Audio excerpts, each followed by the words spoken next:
আমাদের ফিল্ম ইন্ডাস্ট্রিতে ঘটিত হতে যাচ্ছে নতুন এক কমিটি, যেটার নাম ফিল্ম রিলিজ কমিটি। এই কমিটির কাজ কি হবে, এই কমিটিটা কেন গঠন করা হচ্ছে এবং কারা করছে, সেই বিষয়টা নিয়ে এই ভিডিওতে আলোচনা করব। হ্যালো, আমি আরিয়ান। আমি রিসেন্ট একটা নিউজ দেখলাম এবং সেটার পুরো আর্টিকেল পড়ে আমি যা বুঝলাম সেটা আপনাদের সাথে শেয়ার করি। প্রথমে আসি, এই ফিল্ম রিলিজ কমিটির কাজটা কি? নাটক বানিয়ে সিনেমা বলে চালিয়ে দেওয়া, ওটিটির কন্টেন্ট সিনেমা বলে চালিয়ে দেওয়া। দ্বিতীয় কাজ, বাহিরের সিনেমা আমদানি। এটার দায়িত্বেও থাকবে এই ফিল্ম রিলিজ কমিটি। আমি সেই আর্টিকেলটা পড়ে যা বুঝলাম, তাদের কথা অনুযায়ী আমাদের দেশে যতগুলো বড় সিনেমা হবে, যেমন ঈদ কেন্দ্রিক যে সিনেমাগুলো হয় বা ঈদের বাহিরেও যদি কোনো বড় সিনেমা আসে, তখন তারা বাহিরের কোনো সিনেমা আনবে না। বাট এই যে একটা গ্যাপ তৈরি হয়ে থাকে সারা বছর, ঈদের পরে আর কোনো সিনেমা রিলিজ হয় না, সেই টাইমে তারা হল বাঁচানোর জন্য বাইরের সিনেমা এনে চালাবে। প্রথম যেটা বললাম, নাটক বানিয়ে সিনেমা হলে চালিয়ে দেওয়া, ওটিটির কন্টেন্ট সিনেমা হলে চালিয়ে দেওয়া, এই বিষয়টা নিয়েই পর্যালোচনা করবে এই ফিল্ম রিলিজ কমিটি। এই ফিল্ম রিলিজ কমিটিটা শুধুমাত্র 2-3 জনের মতামতের ভিত্তিতে হচ্ছে না। এইখানে 50 জন হল মালিকের লিখিত সম্মতি রয়েছে। সেই 50 জনের মধ্য থেকে 5 থেকে 7 জন থাকবে এই ফিল্ম রিলিজ কমিটির দায়িত্বে। আমি যে কাজগুলোর কথা বললাম, যেমন কোনটা নাটক কোনটা সিনেমা, এটা দেখবে। কোন সিনেমাটা রিলিজ করা যাবে কোনটা রিলিজ করা যাবে না, এটা তারা দেখবে।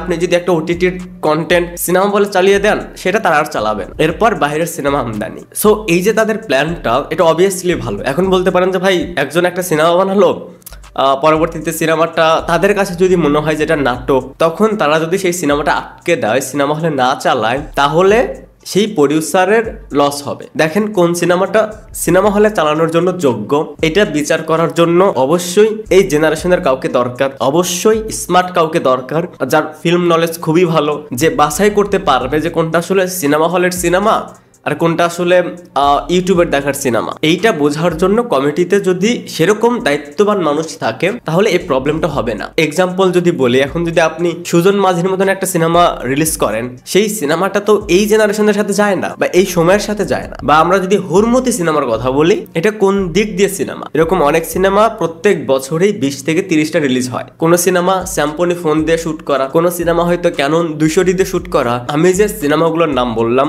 সুজন মাঝি, হুরমতি, এরপরে কিশোর গ্যাং, এগুলো কিন্তু সিনেমার মধ্যে পড়ে না। এই কাজগুলোর যদি আপনি ফ্রেম দেখেন, ফুটেজ গুলো দেখেন, এটা নাটকের চেয়েও বাজে। এই টাইপের যত রকমের কাজ হবে, সেগুলো রিলিজ না করাই বেটার। দেখেন এই সিনেমাগুলো যখন সিনেমা হলে রিলিজ করে বা সিনেমা হলে চালানো হয়, তখন দেখেন এমনিতেই তো সারা বছর সিনেমা নেই।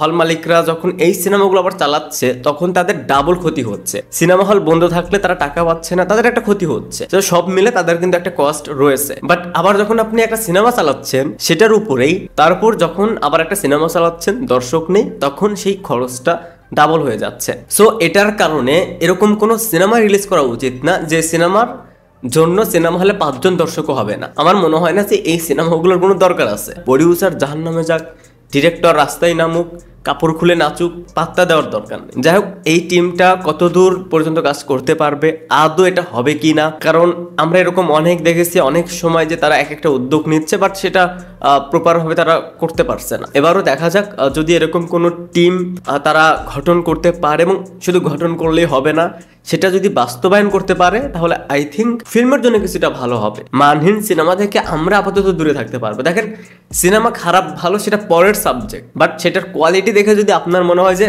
স্যাম্পনি কোনো ফোনের ক্যামেরাতে শুট করা, সেই সিনেমাগুলোর দরকার নেই। যাই হোক, এই ছিল এই ওভারঅল বিষয়টা নিয়ে আমার ওপিনিয়ন। পরবর্তীতে এই বিষয়ে কোনো আপডেট আসলে আমি সেটা অবশ্যই শেয়ার করবো। আর পুরো বিষয়টা নিয়ে আপনাদের কি মতামত, সেটা অবশ্যই কমেন্টসে জানাবেন। And thanks for watching, by.